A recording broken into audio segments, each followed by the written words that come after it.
সাবিত খান আপনি লিখেছেন, কাউকে পছন্দ হলে তাকে জীবনসঙ্গী হিসেবে পাওয়ার জন্য কি করা যেতে পারে?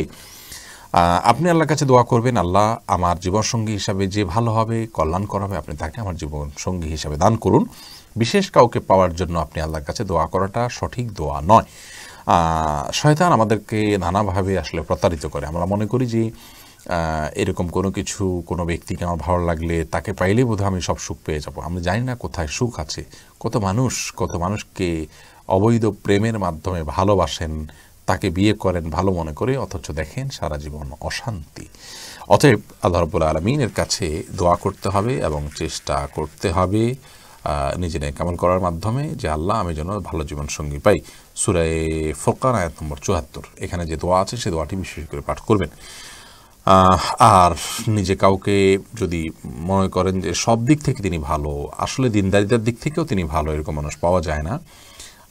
এবং সেক্ষেত্রে আপনি ইস্তেখারা করতে পারেন আল্লাহর কাছে। 2 রাকাত নামাজ পড়ে ইস্তেখারার দোয়া পড়বেন। ইস্তেখারার নামাজের নিয়ম লিখে দিলে আমাদের একটা ভিডিও আছে, সার্চ করলে পাবেন। ইস্তেখারার নিয়ম আপনি জেনে ইস্তেখারার সালাত আদায় করবেন এবং আল্লাহর কাছে কল্যাণ প্রার্থনা করুন, বা সেটাই আপনার করণীয়। এর বেশি আপনার কোনো কিছু করণীয় নাই। দুনিয়ার কোনো কিছু নিজে ভালো মনে করে সেটাকে পাওয়ার জন্য খুব বেশি লড়াইতে হয়ে যাবে, বিশেষ করে এই জাতীয় ইস্যুতে।